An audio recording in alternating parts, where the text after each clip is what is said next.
All right, now we're ready for part 2 of the Millie Awards. We've got a bunch of categories like Breakout Company or Product of the Year, who is the craziest / most delusional person we met this year, as well as things like our favorite content, books, podcasts that we consumed, what is the best of the best, and one of my favorites is Unsexy Business of the Year. So what's a business that on the surface looks maybe boring or it flies under the radar, but actually secretly crushes it? We each share our own, so enjoy part 2 of the Millie Awards.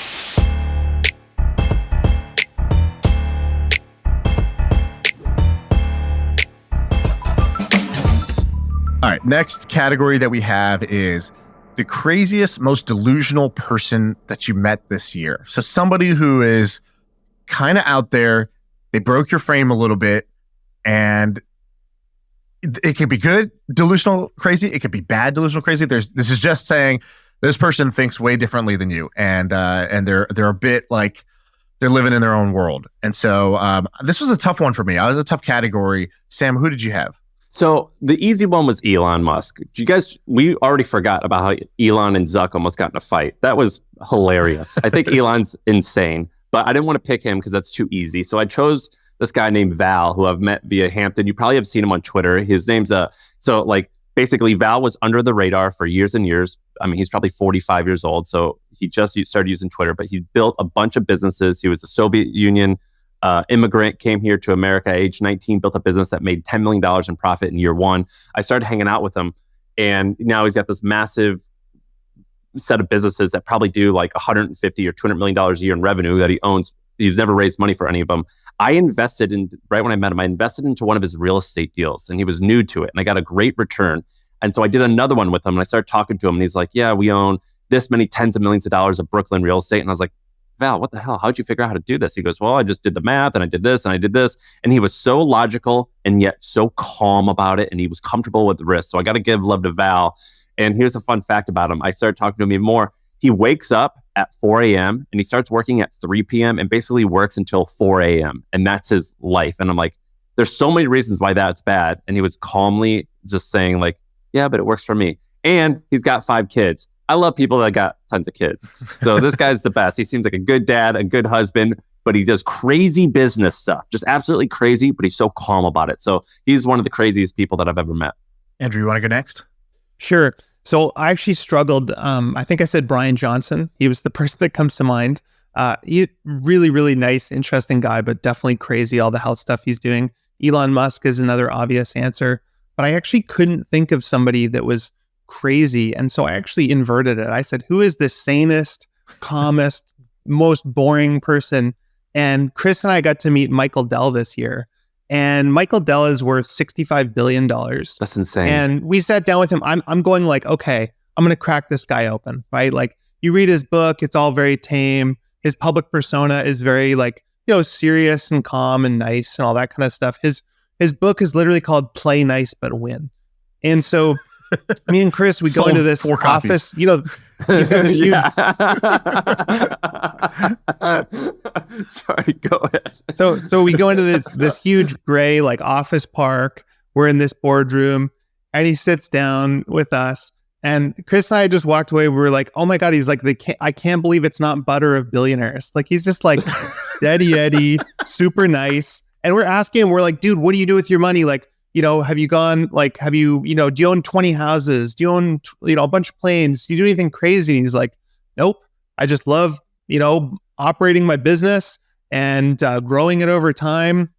I think he owns 2 nice or 3 nice houses. Obviously, they're very, very nice houses. 1 plane. And that was it. And we couldn't get anything out of him. And he told us this anecdote. This is how much of a baller he is. He goes, yeah, so about 20 years ago, I took $200 million and I started a family office. And in the family office, I wanted to make like a 10% return.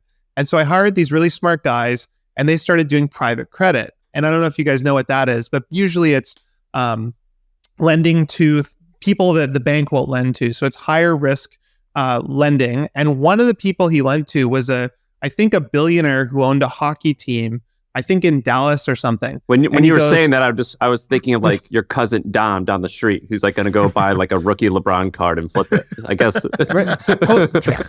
Totally. So he goes, yeah. And then one day I just got a call and they said, well, you own the Dallas Stars now. I think it was the Dallas Stars, but some professional sports team. And he had just literally just owned it because he had lent the guy money and the guy defaulted. Like, that's how much of a baller Michael Dell is. Dude, he totally SBF'd your ass. He Elizabeth Holmes you. I bet you Michael Dell is just way more vicious. Basement, dude. No. The basement's got something crazy in it. This guy is lying to you. Michael Dell is, in order to get there, Andrew, you know more than me, but in order to get there, you have to be the sharkiest of all sharks. I don't agree with that. What? There is I think you have to be very aggressive, but I do think you have to be a wacko, right? You have to be a maniac, you have to go extreme, but I think you can be nice. I can't find this client info. Have you heard of HubSpot? HubSpot is a CRM platform, so it shares its data across every application. Every team can stay aligned. No out-of-sync spreadsheets or dueling databases. HubSpot. Grow better. Dude, have you ever used a Dell computer? A Dell computer is the technology equivalent of what you just described. It's like the most can't believe it's not butter of computers. That by the way, I don't even know what that analogy means, but I Chris said love it. It just made sense when he said it. It's kind of an insult, I think, right? No, it's like he's straightforward, you know? It's like saying someone is they're the missionary position of lending. And it's like, Exactly. Did you just diss me? It's like, no, missionary's great. Everybody loves you, right? And it's like, yeah, but you don't want to be called missionary. He's the dad genes of billionaires. Shaan, what's But he's yours? like nicest guy ever. Yeah, right, dude. No, I swear to God. Right when you walked out the room, he was probably just like... Here's how I know. Here's how I know. You can always tell whether someone's like a psycho or scary based on how their employees talk about them, right? Their employees love him. They gush about him. He's so nice. He was so respectful to everyone. Someone came in and brought water to him. And he looked them in the eye and said their name and said thank you. Like, he is a nice guy. Wow, the profound story you just told, that was amazing. I thought that was going to be something crazy. What's yours, Shaan? All right. So this was kind of tough, but then I realized I had an answer. So I did a call the other day with a guy. Ben was like, you got to meet this guy. I met him at a brunch, and Ben's thing is he always says, this guy's got the juice. I was like, he's got the juice? He goes, this guy's overflowing with the juice. I was like, all right, I got to meet this guy. So get on a call. You don't seem like a brunch guy. What were you doing? I wasn't at the brunch. Ben was at the brunch. Okay. So, like when people used to fight back in the day and they'd be like, I nominate my second to fight for me. That's Ben. Ben does all the fighting. He gets out in the real world and meets people. So anyways, he's like, you got to meet this guy. We get on a call and the guy's like, he starts talking and immediately I love him. Why? Because I love the Middle Eastern accent. Anyone who's like Persian, Iranian, my friend, and I'm like, oh my God, they could tell me any story. They could tell me that same Michael Dell story and I would have felt like it's an HBO documentary. Like, it's so good to me. So anyways, he's got the accent. Point one. Point two, he goes, love your podcast. Look, I have a podcast too. He holds up these headphones. He goes, me and my wife, we get high and then we record it. And I was like, okay, all right. And then he's like, that's just how we started. We hadn't even said anything yet. He's like, I'm like, so what do you work on? And he's like, he's like, American food is shit. And I'm like, I think I agree, but okay, where are you coming from with this? And he's like, I'm a super smart guy, sold my last company, decided, he's like, I went back to Turkey where I'm from and I ate a banana and I was like, this is what food is supposed to taste like. So he's like, I realized I can use AI to grow better crops. Like, I can literally grow better food. If I take everything in machine learning, he's like, I trained a data set on all like scientific papers. I scraped all the scientific papers from like the journals and I trained a version of GPT only on that. And I tried to figure out what can I do to get more minerals in the soil so that American food, which is like, it's the same food, it's a banana, but it tastes bad and it doesn't taste like as rich as it does in other places. And it's like deficient in all these minerals. And so he's like, I'm gonna grow more mineral rich food. He's like, I have the best. He's like, you like dried berries? And I was like, I kind of love dried berries, to be honest with you. And he's like, I'm going to send you dried berries right now. He's like, these are the best berries you've ever had. And he's like, one serving of this is 60% of your daily vitamin C intake. And I have like, we buy Whole Foods, whatever. You go look at that, it'll be like 5%. Like it's like nothing. And he's like, no, this is 60%. And he's like, we grow it without soil. And I'm like, I don't even understand what that means, but okay. He sends me these berries. My kids are obsessed with them. They taste so goddamn good. And I'm like, getting all these minerals. So I'm like, this guy actually might not be full of shit. Then he's like, I'm like, okay, is that like your main thing? He's like, yeah, it's that. He's like, but I also love to give back. He's like, I immigrated here. It really changed my life. He's like, so I'm going to bring 10,000 Turkish engineers to America, engineers and lawyers. And I was like, what? He's like, yeah, my business plan is I'm going to bring 10,000 engineers and 10,000 lawyers to America from Turkey. And for those people in Turkey, it's going to change their life. And for America, you're going to get high, super smart talent that's going to come here and work. And I was like, why is that your goal? And how do you even do that? And he's like, basically had figured out an entire like by the book way to get people visas systematically and programmatically. And he's like, and he created a model where he's like, basically he brings you over and you have a little income share. So you're going to start making 100K plus a year as a lawyer or an engineer. He takes the income share of that. He invests it in bringing the next engineer over. He's like, I basically have to fund 10 of these guys. If I fund 10, I can get to 10,000. And I was like, this guy is thinking on a totally different wavelength. The way he worked out this plan, I thought was great. His overall energy was great. And he was not just working differently than most people are thinking differently. He just worked on different things than anybody I know. Like, I don't know anyone that's trying to grow like mineral rich berries and bring 10,000 immigrants into the country. Like, that's what this guy's game plan was. By the way, I gotta share with you guys a funny conversation I had. I shared it with Shaan, and I'll read it here. But basically, I didn't want to bring this guy up because I've talked about him so much and I get made fun of. But I invested in this guy's company named Brett Adcock. He's like I have a man crush on him, and he's got this robot company. And he sent me a picture of like the robots and how they're like moving, and it's amazing. And I was like, wow, that's amazing. You've done all this stuff in 18 months and you've not raised a lot of money. Is this like a business that you can like not raise a lot of money for and you can own a lot of it? And his response is a perfect example of why crazy people exist and how I'm just absolutely not one of them. He says, well, this is verbatim. Well, it's going to cost a little under $1 trillion to ship 10 billion robots. So I don't think it'll work without raising. And I was like, yeah, fuck me, right? Like, what do I know? I'm going to go tweet. I'll be BRB. You basically went to this guy who's building AI robots and you asked him the equivalent of like, hey, have you thought about just doing a newsletter about it instead? You're like, do you think you could just bootstrap this and not raise any money? He's like, I need $1 trillion. I felt like such a little bitch when he said that. I was like, yeah, you're right. All right, what about best and worst investments for the year? Yeah, this is my favorite category. Andrew, you've had the best stories in this. I think you're probably the most prolific investor that comes on this pod. So can you give us yours? Give us your best and worst. So, my best was I was in New Zealand. I've been working on getting my New Zealand citizenship for the last 2 years or so. And Really? so I had this, they have this, there's this, as part of the program, there's this mandatory conference that I had to go to. And I was absolutely dreading it. I had been traveling a whole bunch, but I had to go. And I was thinking about it and going, okay, well, who do I know in Auckland, New Zealand? And I realized I'd met this guy, Matt Buchanan, about 10 years ago at South by Southwest. He ran a design agency at the time. And he had started this website called Letterboxd. Do you guys know what Letterboxd is?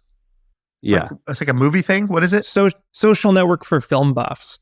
And it started out really, really small. It was just like, hundreds of people at first just discussing films. And then over time, and especially over COVID, it had grown like crazy. And so Matt and I met up for coffee, and I just asked him about, how everything was going. I wasn't at all thinking about investing or buying it. And he started telling me that they had 10 million registered users, that it had grown like crazy.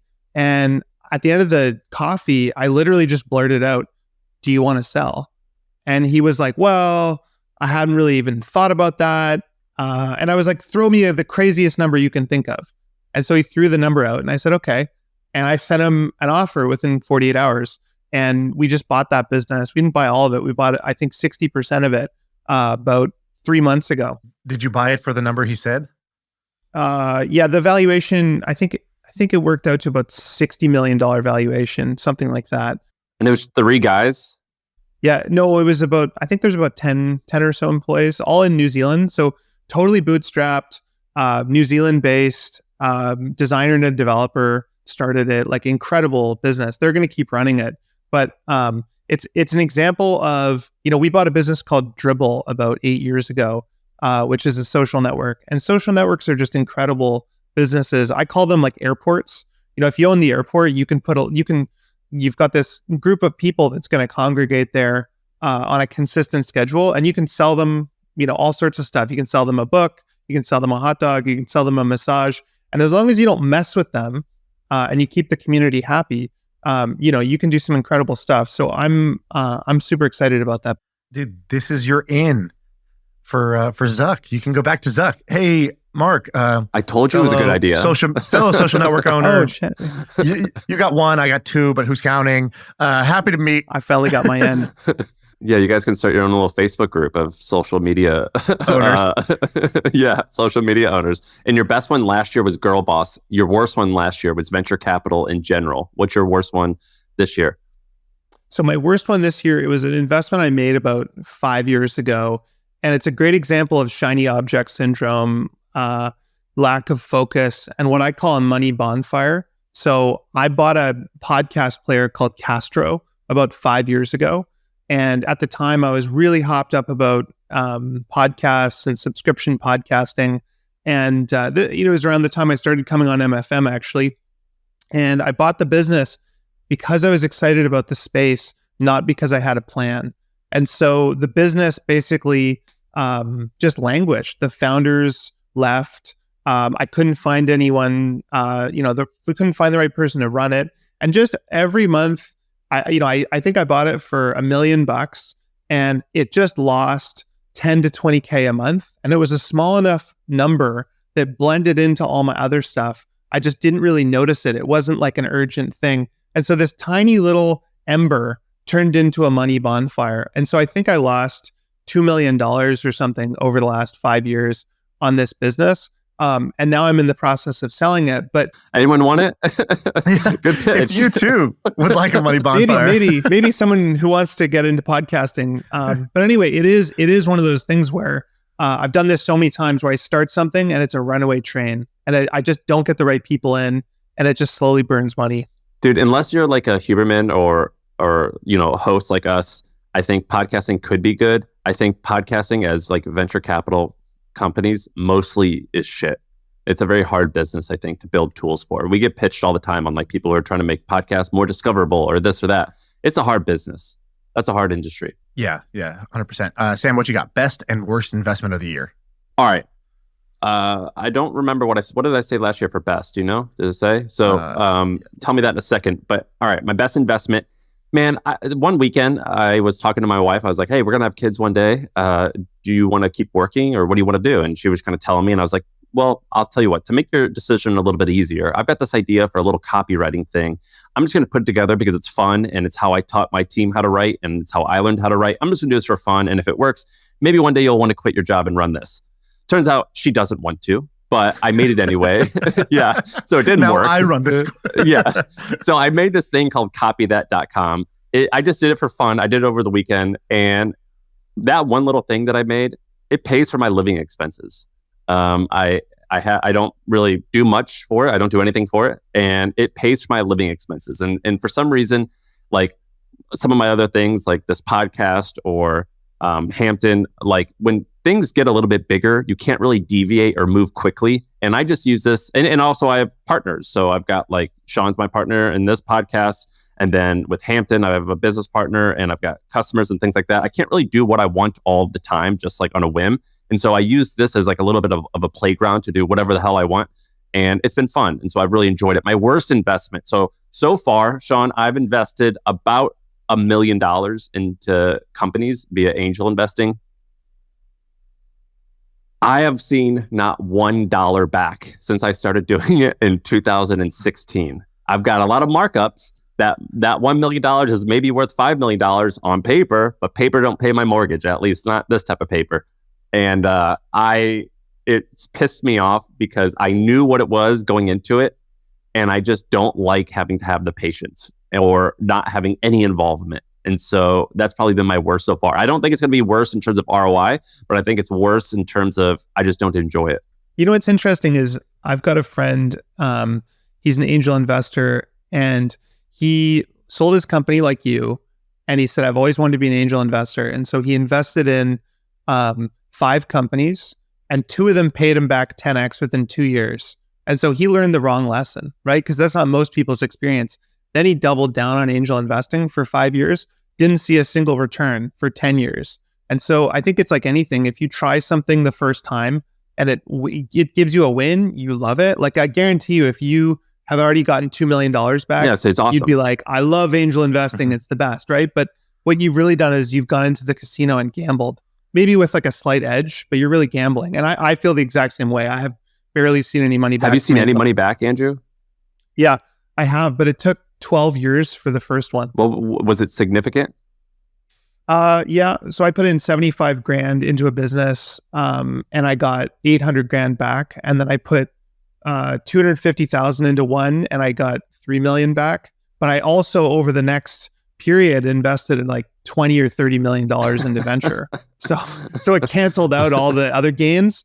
And it all comes down to like when you're investing, the year you're investing, right? If you invest in 2020 and 2021, like it's just everything's out the window. Yeah. Well, we'll see. Shaan, have you seen any money back That's the yet? year I started my rolling fund. Same here.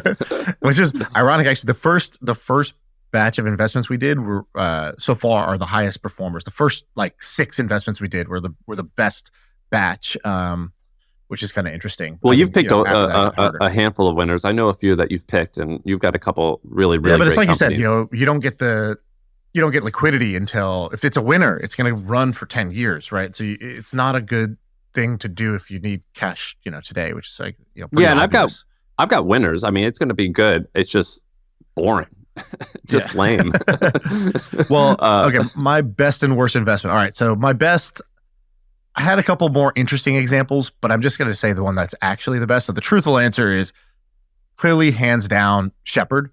So I had this idea, mostly inspired by you, Andrew, which was, wow, this guy does really well, and he doesn't have to start and invent the next big thing. So, you buy businesses that already are working and then maybe already have a tailwind. So they're going to just keep working at a greater rate in the future. Like when you got into, like, let's say the Shopify ecosystem with WeCommerce, I was like, oh, that makes sense to me. Buy something that's already working, that has a tailwind, and hopefully you can accelerate it or make it work better. But even if you don't, you can still make good money if you buy at the right price. And we got it's a crazy result so far out of the Shepherd deal. So had this idea, which was, let me find a product that I use, that I like, that I kind of believe in, of a business that's already working. Shepherd fit the bill, buy in. We buy, in this case, a minority stake, not a majority stake, so that Marshall would keep operating the thing and keep growing it.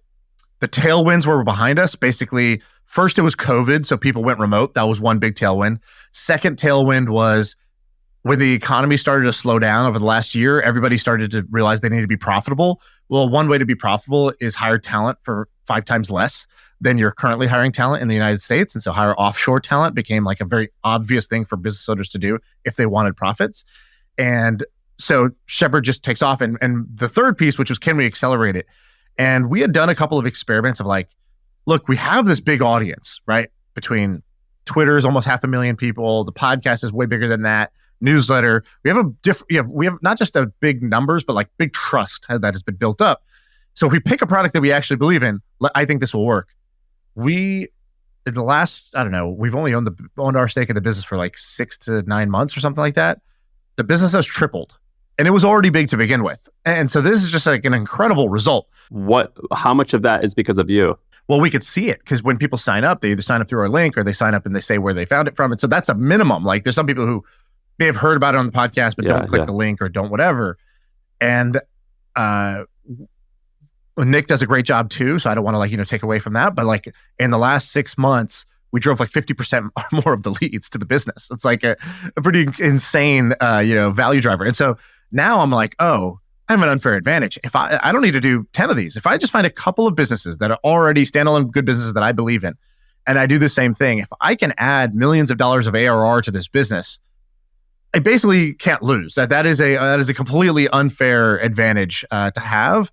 And now all I have to do is choose wisely. And so that's what I've been doing. We only did one deal this year, and we saw maybe 60 or so, but I think we picked the right one because that investment has paid off. That business has added probably that one deal he did. Like I thought I was getting in at a good price, but it has added at least $35 million of value just to that business, just based on the growth. And so that's like a crazy deal for him too. So good on Marshall for cutting that deal.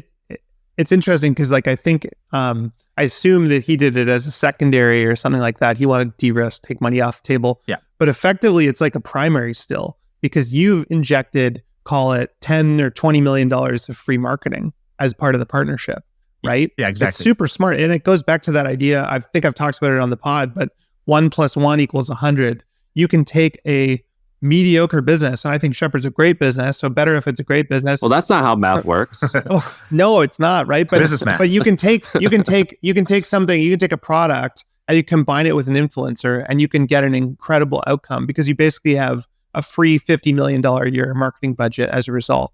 Well, people had talked about this, but like, when I think of influencer, I think of like Kim Kardashian or like, Mr. Beast. It's like, yeah, obviously, if they promote a product, it's going to go really well.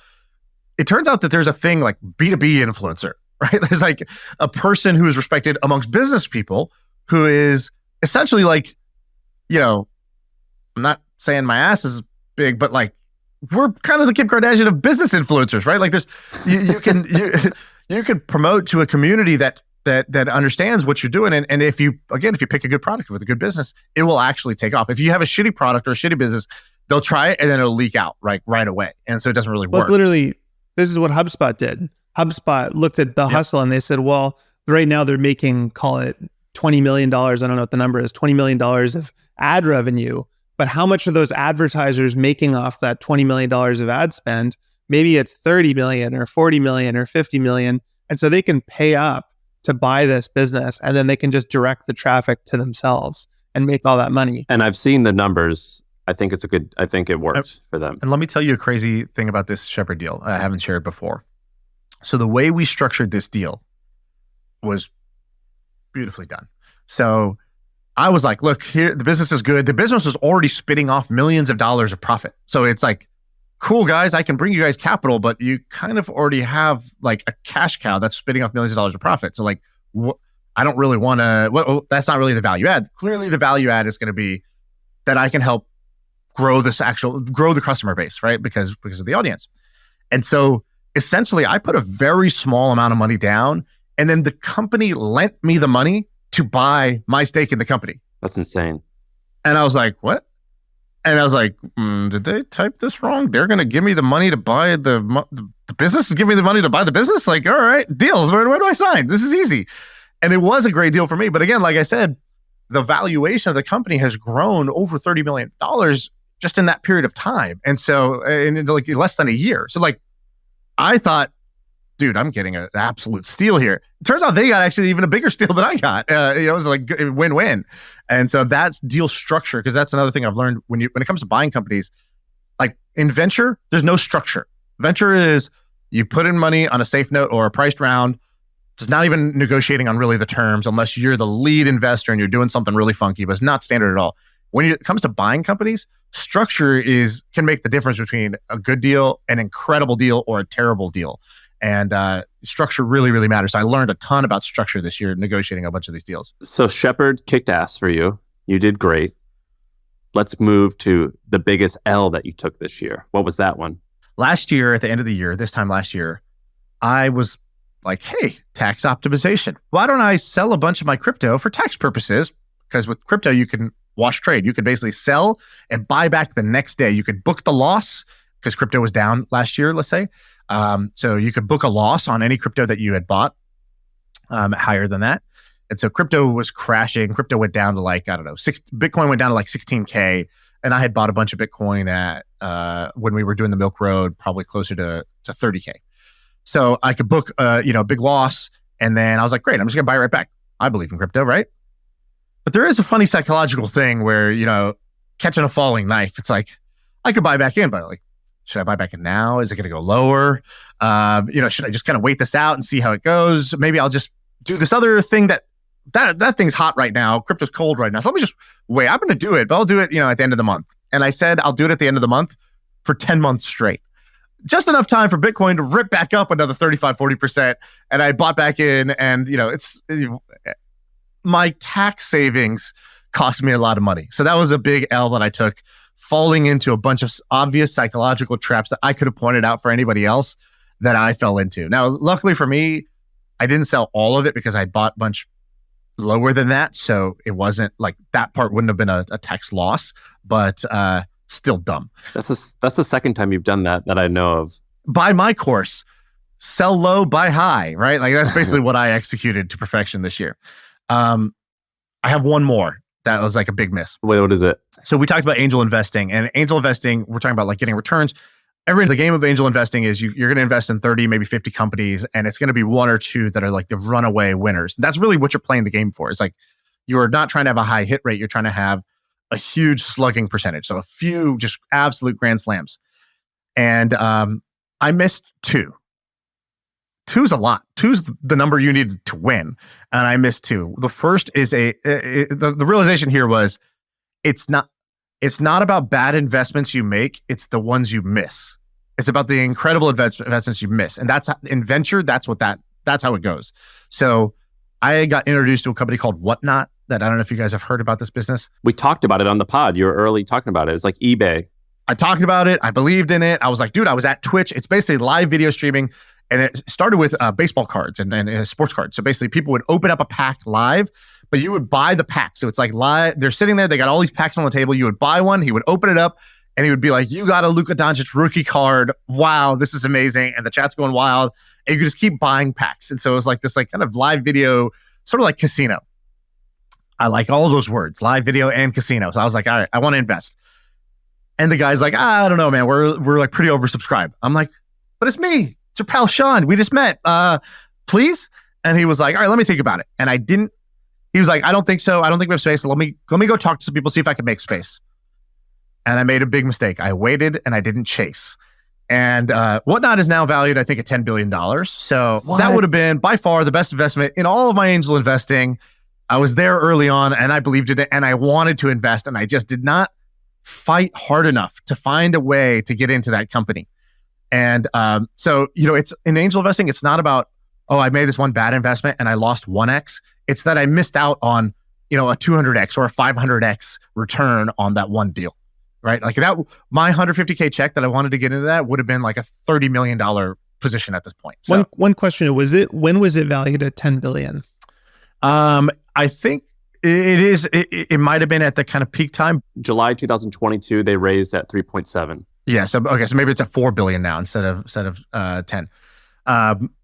So anyways, basically that would have been a multi-billion dollar, it's a multi-billion dollar company now, which is all you're trying to do in investing. Same thing happened with a company called Shuffle. So my former intern who came on the pod, I did an episode where I was like, my old intern became a millionaire. When we were hanging out during the pod, I was like, so what are you doing now? And he's like, I'm doing this crypto casino overseas. And I was like, I like all those words when it comes to making money. I wouldn't want to take the risk myself of running that company. But if you're going to run that company, I think it's a great investment because these things, we've talked about stake.com. That is just this absolute juggernaut. Stake is, issuing like $1 billion dividends a year. They have so much cash flow. And these guys were building like a stake competitor. And I wanted to invest. And then our like lawyer and back office was like, yeah, but they're based out of this country. So they're not going to provide the K1s in time, blah, blah. And I was in a fund and I was like, I can't put my fund money into this because again, it's like this overseas crypto casino thing. And the fund cost me. This thing is going to be a total winner. It looks like their volume is growing like crazy. I think they have like, I don't know. I'll look up the latest numbers. I mean, it's just painful every time he tells me the latest numbers where it's like every day is their biggest day. And, they're doing millions and millions of dollars of daily betting volume and they're profitable. And I'm like, shit. What's interesting is like, you might feel like you've missed the boat on that. But one of the things I've learned is like, think about Amazon.com, right? Amazon.com launched in 1994. And you basically had until 2012 to buy the stock, right? Yeah. Now, obviously it's publicly traded stock, easier to get into, but I bet you could go to him and say, hey, remember your old pal Shaan can I put 100 grand in or whatever it is, and just suck it up, right? Don't get caught up in the fact that you could have invested at some low valuation. That sounds like it'll be a winner long-term, right? Yeah, and I mean, who knows? That's a super high variance bet. Like they could get shut down tomorrow if like wherever they're based in some little island somewhere gets like, seized. Who knows what's going to happen with that? But that's a roller coaster I wanted to be on. If you're going to do angel investing, you need high variance bets that can become absolutely massive or go to zero. You don't want things that are low risk, low reward. That's not how angel investing works. Anyways, so those are my two worst investments. They're missed out, not lost money. What's yours, Andrew? So, I'm a designer. Like I like things to look nice. And I think every designer has this dream of building their dream house. And so about 7 years ago, I bought a piece of property and I started building an amazing house, and I hired amazing architects and interior designers. And I'll just say now, if you think you want to build a house, try it. It really sucks.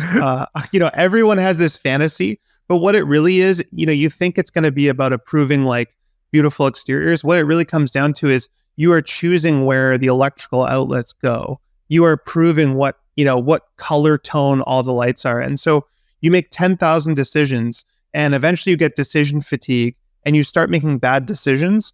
Or if you delegate to someone else, and someone else is just, delegation is great in a company, but when you live in this space, the things bother you. And so what I found was because I was building my forever home, I would approve, they'd be like, okay, do you want this marble? Or there's this really, really, really nice marble that you can get where it's got, nicer designs or whatever. And I'd always choose the more expensive option because I was thinking, this is my dream home. I only get to build it once. And so I massively overbuilt. I massively overspent. I ended up not being happy with the actual house once I was done. Wasn't the house like 8,000 square feet? It was huge. I had everything I could have wanted, a gym. I had a movie theater, all sorts of stuff.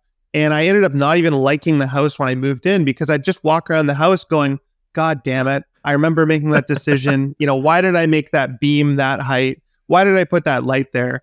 And anyway, so I ended up getting divorced a year and a half ago, and neither me or my ex-wife wanted the house. And so I had to sell it. And I took a 30% loss on this house that I'd spent, 5 years building and spent tons of money on. So that was my big loss. And my big lesson is, I remember my dad said, you always want to be the second owner of a hotel, right? You want someone else to go crazy and build it out and then go bankrupt. And then you want to come in and own that. And I think the same thing is true with houses. Just go buy a nice house that someone else built. That's a great line. You had an even bigger one though written down here. Yeah. The other thing that happened to me this year. So this has happened to everybody, but no one feels it. So this year, my net worth got cut in half on paper, right? So I went from let's just say what's publicly available. So my tiny stock was worth like $750, $800 million. And today it's worth about half of that. And it's really fascinating. Like when you own a private business or you own a real estate portfolio, you don't have a ticker, right?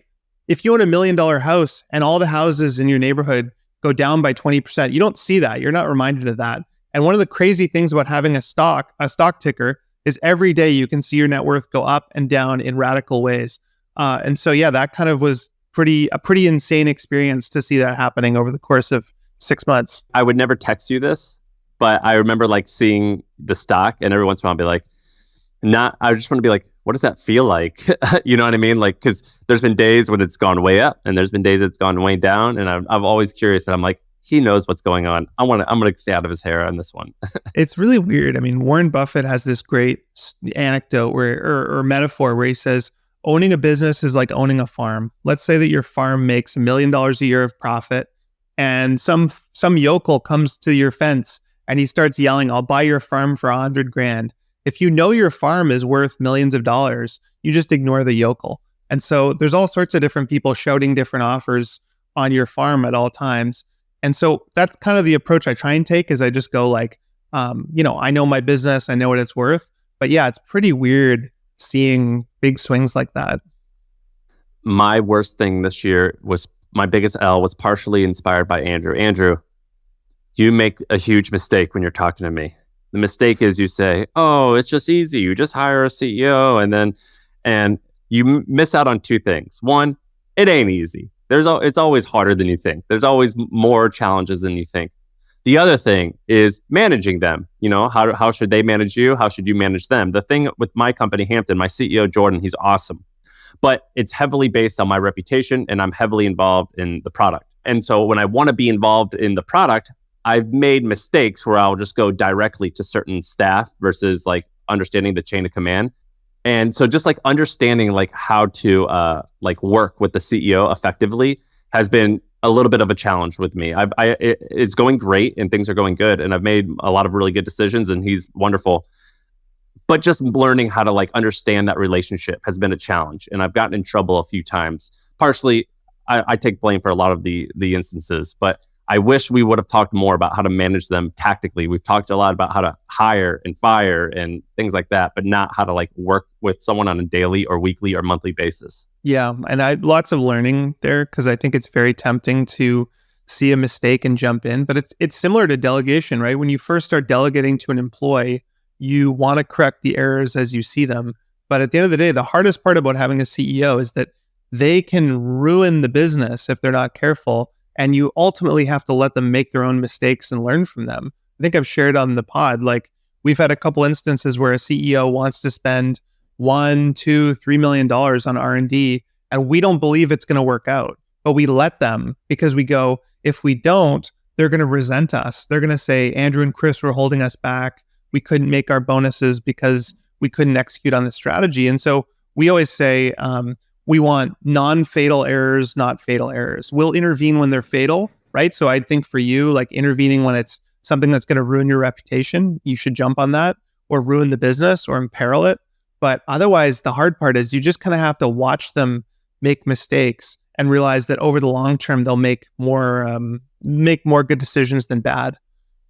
Yeah, and it's just these are emotional issues. But that's mine. Shaan, what do you want to do now? Which one? Let's go to one of my favorites. So unsexy business. So what is a unsexy, kind of under the radar, maybe simple business that stood out to you that you really liked? Let me go first on this one. I've got one that's interesting. So there's this guy I went to high school with named Chris Hoffman. He just started posting content on Twitter like 3 months ago. So basically he posted his story, but I had known what his father did. So his father owned a heating and cooling company called Hoffman Bros Heating and Cooling out of St. Louis, where I'm from.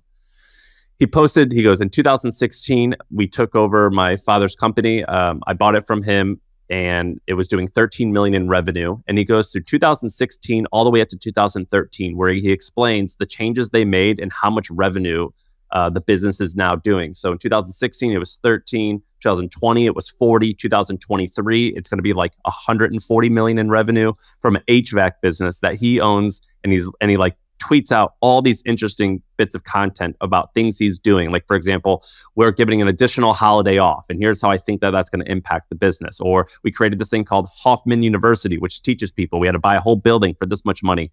It's been very, very fascinating. Heating and cooling companies, that's going to be the new storage business. We're going to see lots of people going on and doing that because of this guy, Chris Hoffman. Really fascinating stuff. Yeah, so mine is really, really boring. So in every fashion house or graphic design studio, there's a book of colors called Pantone. So you might see they're these big fat books, and you can literally just flip through them. You look at different colors. And what they've done that's incredibly smart is they've trademarked colors. So they have intellectual property where it'll be like burgundy blue, sapphire orange, whatever. And this company, I found out, makes over $100 million a year of revenue. And one of the most genius things about it is they give you that book and they say, you need to buy a new book every year because the colors fade, right? From being in the sun or whatever. And so they're just constantly reselling these books. People are licensing these colors, and the entire fashion and graphic design world is standardized on Pantone. So it's just so boring and wonderful. Well, we talked about WGSN, their competitor, and how I think it's publicly traded, but they're trying to sell it for like $800 million because... But I don't think they're competitors, dude. This is like the lower level. This is literally the colors. It's not saying which WGSN's like, we're going to do research and reports. We'll tell you which colors are hot. This is like... Pantone does that too. They'll do like color forecasting and trending and all that kind of stuff too. Where do they make the money? Is it on the books? Is it on the the dies or is it on the reports? Do you I think know? all of Like it. And then if they use the color, so they'll say like this color of red is going to be in next season or whatever. And if you want to use it, we have some IP around. So WGSN did 50 million in EBITDA last year. And they've been around for like 30 years. I've been like obsessed with this space for a minute. I remember, Shaan, you remember I used to bring this up, I think at our old office.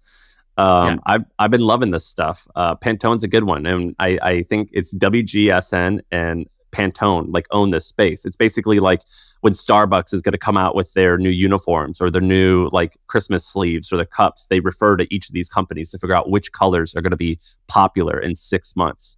It's a really fascinating company, and they've been around for a long ass time too. Love it. All right, let's do next category. So next category is content of the year. What are the either books or blogs or TV shows or podcasts? What was the best of the best, right? We're all inundated with so much content and we all kind of want a little bit less content, but we still want the best. So what was the best content that you consumed this year? What was yours? Okay, I'll give you one. So on the TV side, The Bear, season 2, episode 7. Yeah. Have you guys seen this Stressful, show? but that's a great episode. I've tried to watch it so many times. I like Breaking Bad. I love stressful shows. There's something about the way that show is cut where I just can't watch it. I get too stressed out and I have to turn it off. It's like Uncut Gems. Yeah. I heard about this for the show so many times. I started it. I wasn't stressed. I was actually just kind of like, cool. It's kind of slow, you know, like I'm not like, there's not really that much going on. It's like almost so real. It's like a restaurant is not that exciting, but I kept hearing about this episode. So I powered through. I watched the whole first season, the whole second season just to get this one episode. And by the time I got there, I was like, there's no way this is worth it. Totally worth it. That is one of the best episodes of television I have ever seen. It is such an emotional, high. I love that episode. I remember where I was sitting when I watched that and just thinking, whoever made this, you are incredible. And it teaches you a ton about business. Like everyone after watching that episode went and read the book. What's it called? Like Great Hospitality. Yeah. It's something unbelievable hospitality or something. Right. So there's a lot of business takeaways. What was the other one, Shaan? I'll give you one more. So I'll give you a book that I liked this year. It's called, have you ever read this? It's called Talk Like Churchill, Stand Like Lincoln. No, what is that? So I go down these random rabbit holes where I try to get better at, let's say, storytelling or public speaking or things like that. This is one that's on speaking and storytelling that I really liked. Didn't expect to like it. I like the title though. Talk Like Churchill, Stand Like Lincoln. And it's a very simple book. And a lot of it is kind of obvious things, but I found it to be a very useful book. And it is it's about how to speak better and how to carry yourself better in different situations. Sam, you'll love it. There's a whole chapter on dress, how you should dress and why you should dress the way you dress. There's a whole chapter on that, and it's very short chapters that are on simple principles with a ton of examples. And it's a very old book, so like I don't think a lot of people will read this book in general. And all of the examples are from like old presidents and stuff that happened like, before 1950. So I think it's just like it's like an old book or uses old examples, but it's a good one. I recommend it. It's not the best book I've ever read, but again, I just found it a very simple, useful book for anybody that wants to get better at how they carry themselves and how they present themselves. That's a good one. All right. So there's this idea with Stoicism, that philosophy of Stoicism. I forget the exact term, but basically it's where you imagine all of the worst things have happened. They say, you've got cancer, your kid's sick and dying, your parents are dead. Now open up your eyes and none of that's true and you're grateful. I love that idea. And so this year, I went on a spree where I read books about people's hardship. So I read The Wager, which was a 10 out of 10. It's about a shipwreck, and these guys are stranded for 2 years. And I read like literally 4 different shipwreck books. I read about Lewis and Clark and how they spent 2 years going through America in order to find the other side of the country and all these hardship, because it makes my life feel better when I'm just complaining about like a blog post. So another thing that I really got into, it's on Netflix. It's called World War II from the Front Lines. And there's 2 things that I've been obsessed with this year. A, hardship. And so seeing like these soldiers and the Jews and what they went through the Holocaust and the soldiers on D-Day, it makes me so thankful that I don't have to do that. And I'm like, oh, this shit's easy. This money stuff's way easy. The other thing that I'm obsessed with is charisma, even evil, charismatic people. So I read all these books about Charlie Manson, about Hitler, about Lincoln, about George Washington. And I love seeing this. And you see that in this World War II documentary. What they do is they take real life footage from that era and they colorize it. And you see Joseph Goebbels, one of the folks and one of the guys who led propaganda for Nazis. You see him giving a speech, and you see literally 1 million people in the crowd, like being convinced to do all these evil things. And I find it so fascinating how cult leaders like use their charisma to force people or convince people to do bad stuff.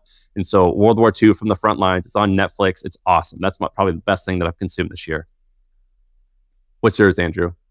So, like everyone else, I've been freaking out about AI, and I go through these phases where I try not to think about it too much, and then I go down a rabbit hole. And I decided to read 2 books at the same time that kind of counterbalance one another. So one book is called The Coming Wave. It's by one of the co-founders of OpenAI. And it's really fascinating. Usually you get these kind of like think piece analysis books by academics or professional authors.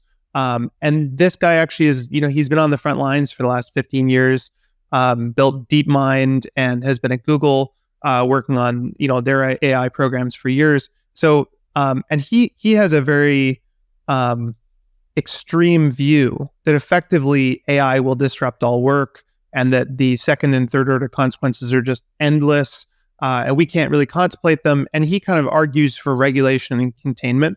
And then on the flip side, at the same time, to counterbalance the anxiety of reading that, I've been reading Morgan Housel's new book, Same as Ever, which is about how things don't change. What are the things that stay the same over the long term? People still eat the same candy bars. They still enjoy reading a book. They like going for a walk in nature, etc. So those have been 2 books that I've absolutely loved. And then I second the book, The Wager. Like Sam, before I go to bed, I always read books about people in terrible situations or in worlds that are very different than the world I inhabit. And The Wager is amazing. I'm just at the part where they're going around the horn, so I'm pretty early, but oh my God, it's amazing. It's hard to put down, isn't it? That's one of the only books I've ever read in one sitting. Wow. Shaan, you got to get on that shipwreck train. I've got about 3 more shipwreck books if you want. I've Andrew. never bought into the stoicism, the negative visualization stuff. I didn't enjoy that. I do like reading about hardship or like kind of like people who went through things, just to give yourself perspective, more than to make myself feel good. Although that's a good side effect, but I think it's more important to have a broader perspective than just the little narrow stuff you see in your day-to-day life. But doesn't that stuff just kind of like bum you out? Like, I feel like I get the same effect of feeling good just by, being thankful for what's going good and imagining things going well, and I can sleep easy doing that. So one of the most relaxing things for me is when I'm really, really stressed, I watch a show called Survivor Man. Have you guys ever heard of this? Yeah, so the guy who like just is on his own for 7 days and he's got to figure it out. This poor bastard, they put him in the Antarctic with no, he doesn't even have a hatchet or anything. And he's like a harmonica. Just films himself. He doesn't even have a film crew around. He's got an emergency beacon if he's almost dying, but he films himself surviving. And you see this guy like drinking his own urine and eating rats and digging shelters under the ice and all this stuff. And every time I watch that, I just think how remarkable it is that I live in this amazing warm structure. He's got like, and I go to bed sleep very mask happy. up on his forehead, his like toes tucked into the duvet as he's watching Survivor Man, reading his printed emails, basking in the glow of my Peter Attia red phone. Right. He's like, oh shit, I saw blue light 2 hours before bed. No. This guy's eating rats and drinking piss. And you're reading The Wager and like, don't these pussies know that they just have to eat a lemon and they won't get scurvy? What a bunch of morons. All right, wildest predictions. What's yours? Dude, I didn't do any here. Andrew, you got to carry us. Yeah, so mine is that I think assistant and admin jobs could go away or change radically. I think that if you think about a lot of the tasks that personal assistants do, I think a very well-trained Google AI that understands your Google Drive, your calendar, and your email will be able to do probably 80% of those tasks, maybe more. And I think that's coming in the very near term. These things are just progressing at such an exponential rate. And so that's something I've been thinking a lot about, and I'm excited. I think it frees up a lot of people to do more interesting work, but it's going to be pretty wildly disruptive. Well, we got to read our predictions from last year, right? I think that's where we got to start for this one. So, Andrew, your prediction for 2023 was that we would see a lot of copies / competitors to GPT-3 / AI. Correct. You said Google jumps in. Correct. AWS has something and Azure have something. Azure did Microsoft did the big deal with OpenAI. So you were pretty spot on. Sam, yours was Elon dies or gets canceled in a serious way. And then you said OpenAI gets regulated. The inputs happened. The inputs for Elon Musk were there. The output was not. Dude, he's getting kind of like a long, slow cancellation, progressively. And by the way, that's my same prediction for the next year. I think Elon will admit that buying Twitter was a mistake. Although I think he's already acknowledged, he's like, this is a hardship that I didn't necessarily need. But I think that with all the advertisers leaving, I've been buying ads on Twitter. I tested it. Like the cost per click are like stupid cheap. I don't even want to mention that on here because it's going good. Cut that shit out. But basically, I think that the Twitter experiment, I think it's going to live, but not under Elon or something in a drastic way. So I'm extending my 23 into 24. Okay, I like that. My prediction was selfish. I said, this is the year that I turn the corner and actually get shredded up. So get ripped, get in great shape. And then I also said I would start a company that's special or like maybe a legacy company. Definitely did not do the second one. But I also didn't after that podcast, I stopped thinking about that completely. And I made actually my goal to not start a company this year. But and then the getting ripped, I actually got to my fattest this year. But then before the end of the year, fourth quarter was, the clock was draining. And I came through in the clutch, and I'm now down about 13, 14 pounds. And I've been eating clean for 45 straight days. Perfect eating, exactly what I want to be doing. And to put that in perspective, 45 days probably doesn't sound like much. It's a month and a half. Probably the longest I went of actual perfect eating where I'm not eating a bunch of chips or, ordering a pizza or something like that, one night when I'm tired or stressed. By probably the last time I did a stretch would have been like 7 days, would have been like the longest I had gone just of actual clean eating. And now I'm at 45. So it's going great. With Ozempic or without? He hates no it. Zempic, baby. I'm on that no Zempic plan. Natty. He and in the YouTube comments, every video is commenting either your skin or your look. So it's working. People are loving your glow up. What about coolest moment of your year? I have a fun one. So, last year, my coolest moment was all about me. This year, it's all about somebody else. So I have a buddy who I went to college with, my buddy Dan. And Dan, we started our first business together straight out of college. So we were like the three amigos. But then that company wasn't really working out. And two of the three of us went to Australia and had this really cool opportunity. But there wasn't really a spot for Dan on that boat.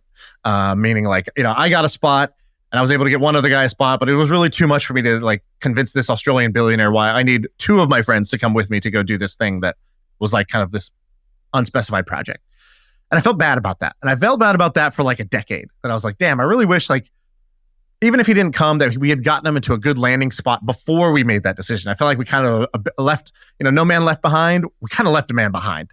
And I felt bad about that. I carried that guilt. He did totally fine, by the way. He went and got a job at Facebook, and when he was at Facebook, he went from the bottom to the top. The bottom was his job at Facebook initially was to make sure that no penis will show up on a newsfeed.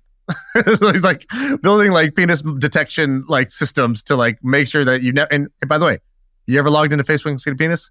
Never. Dan did a great job. And so while he was there, he went and enrolled in the Facebook developer boot camp and taught himself to code. And then he went out in the marketplace, did a genius thing. His job application, he's like, well, I could say that I've been an engineer for 2 years. That's not really going to get me that good of a job. So he's instead he went out, he reframed it. He goes, I'm a Facebook trained engineer. I know how to do engineering at Facebook. I can make your engineering team run like a Facebook engineering team. People loved it. He got a job as CTO of a startup that went on to raise, B round, C round, D round. But unfortunately, the startup fizzled out. And I catch up with Dan and I say, he's like, hey, man, unfortunately, my options I thought were going to, make me a bunch of money didn't really work out. You got any other I'm looking for a job. let me know. And I said, I met this guy, Andrew Wilkinson, and then I met this guy, Saeed Balki, and I've been listening to this podcast that I create, and it's all about, there's a bunch of these people that are buying businesses. I said, Dan, have you ever considered buying a business? He's like, I didn't even know where I would start. And I was like, I'm going to help you. And I was like, I don't know a ton about it, but I know more about it than you do. So, let me be a blue belt and help a white belt here. And so I basically helped Dan do this search process. I had no stake in it, no investment in it, except for this is one of my best friends from college. And Dan bought a business. He bought so after 6 to 9 months and several like close calls, but last minute we said, no, this is not a great business. Don't buy it. He buys this business and he buys this bag sales company. I don't even know how you describe it. They don't make the bags. They get them made, but they sell them to big retailers. So like if you go walk into like a Ulta, all the bags at Ulta, that's my boy Dan's company. And this guy had been running it for years. He had no contracts with any of these companies. He kind of ran it off pen and paper. And so my friend Dan was able to negotiate and buy this business at a great price. And he just texted me yesterday saying that he's only owned this business now for like 3 or 4 months. That in the sort of 5 months that'll be this year, he will, out of the profit of this business, after paying all the debt that he used to buy the business, he will make more than he made at his highest paying job as CTO already in the first 5 months. And he's like, dude, the lifestyle is great. He's like, I'm kind of working more, but it's totally different. A totally different feel, right? Like I own my own business. I come in every day. I'm excited. He's like, I see this path where we're going to grow. He's like, I'm Dan, the bag man. And he's like, I could do this. And this could be like my, like my asset that I build. Cause like, he's like, even though I'm making more than I did with my job, it's even better because you can't ever sell your job. But with this, I know if I build this business up and it's making more profits, one day I could sell this business and cash out like a life-changing sum for me. And I feel so good that I got to, sit shotgun for him while he went on this ride. Kudos to Dan. What's the name of the company? Can you say?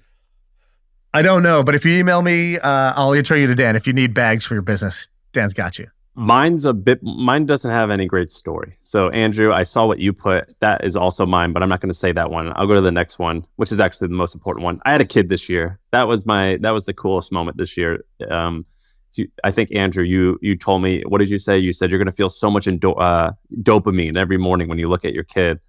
And I get it now. So now it's my turn to gatekeep people and tell people like, oh, you'll understand when you have kids. You'll understand it.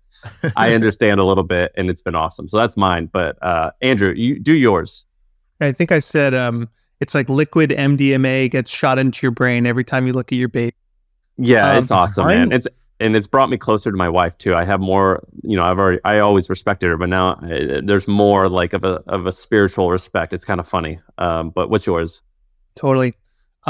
So yeah, we had our first ever live MFM in Vancouver. What was that? February, I guess, this year. And I kind of put it on so I texted you guys and I was like, hey, we want to do this event. Let's do it in Vancouver. We rented this huge theater. And I remember getting the photo of the theater and sending it to you. And we were just like, holy shit, like, how are we going to fill this thing? I was really nervous about it. And I remember we were backstage and we were like peeking out and the entire theater was packed. There was a line down the street. Like it was really, really crazy. And this was a massive multi-level theater. And what did it seat, like 1,200 people? 1,200, 1,300 people or something. And I remember Sam was like, we're backstage and he goes, I don't use Facebook, but I do today because I want everyone in high school to see that I filled a theater. And he's posted a photo of us on stage. I just love that. That was such a great moment. I remember, Sam, you posted this photo of Alexis Ohanian with Serena Williams, and he just looks like a pasty white nerd with this beautiful Amazon. And you go, the nerds win. And in that moment, I was like, okay, the nerds won. He didn't like when I said that, by the way. He was not a fan, but it was awesome that we sold out that theater. That was a really exciting thing. And you did the dumbest thing ever. You made people pay, but then you gave the money back if they showed up. People would have just paid. Yeah, I know. In retrospect, we should have charged. Let's go to Breakout of the Year, Shaan. What do you have? Mine's real simple. Breakout of the Year, I think, has to be Ozempic. I feel like Ozempic kind of changed the world. It's not just like a tech thing or a business thing. Like Ozempic is everywhere. And there's I don't know, the jury's still out on it, but there's a lot of evidence that even if Ozempic has, maybe side effects or you got to stay on it to maintain the gains or whatever, like that people not being obese and people not being sort of controlled by their cravings, whether it's for food or they're even seeing maybe effects for alcoholism, that seems just like a really, really big deal. And it's kind of the cliche idea. It's like, what if there was the magic weight loss pill? And now there kind of is. That's mind blowing to me that we did it. There is a magic weight loss pill. Well, I was picking between Brett Taylor and Ozempic. And so, Shaan, do you remember how you first heard about Ozempic? I think it was June of 2022. I texted you and I was like, there's this drug called semaglutide. I'm in New York and it's like kind of popular amongst like only a small group of like weird biohackers. I'm going to try it. And I tried it. And I remember messaging you, or maybe I even said in the pod, I'm like, for some, I had drinking issues a long time ago, but I was like, for some reason, I even feel like I think this might like cure that too. You called it 100%. Not only did you showed me a picture, and I was like, wow, that's incredible. You go, I started this semaglutide thing. I was like, dude, I've never heard of this. Like, yeah, I just inject this thing in me, and I'm like, bro, you just inject random shit into you? Like, that's not smart. But you were totally on it, and then you said I think this is going to cure alcoholism. And I remember literally, like, I didn't want to laugh in your face, but I remember laughing inside being like, dude, that's just like, sounds like a crazy leap. You can't just say that shit. There's no evidence of that.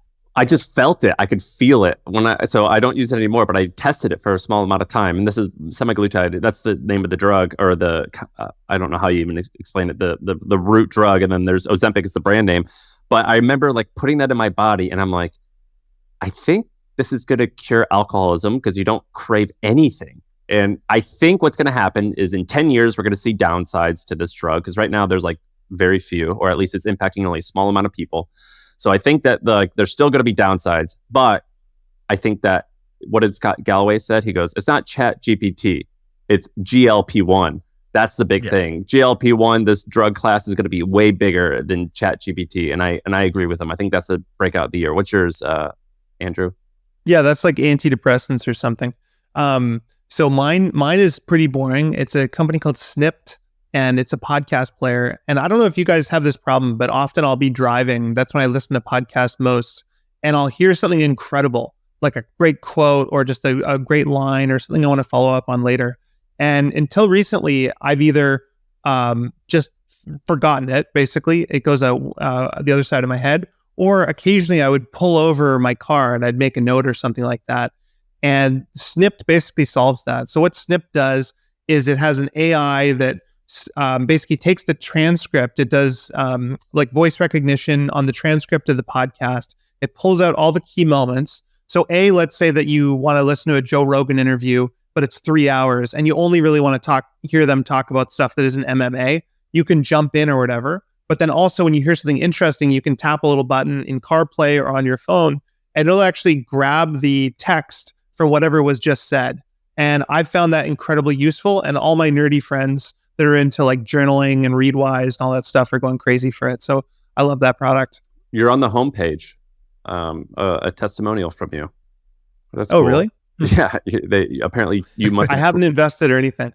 You've tweeted it out and they used their tweet. And I think MFM is on here too. That's pretty cool. Sam, you had a Snipped moment last pod where somebody was like, yeah, Varda is this crazy company. They, and we were like, what do they even do? they go to, they're manufacturing drugs in space. Sam goes, there's a pause. He goes, why? Like, he goes, what? Like, why do you have to manufacture drugs in space? Like, what's wrong with Massachusetts? I still haven't gotten a good answer. I'm sure it exists. What's wrong with Massachusetts that is incredible content. This is the end of the Millie Awards. Congratulations, folks. This is the end of 2023. It's already 2024, which is crazy. I saw someone say, a professor was like, hey, you can use sources in your paper from the previous century. And the student wrote in and she goes, hey, I was going to do something from the late 20th century. Is 1996, is that too old to use? So if you're born in 2000, you're already 24. I can't believe we're going into that year. Dude, that's us now. Too old to use. Yeah, it's crazy. Well, that's it. That's the pod. Congrats, fellas.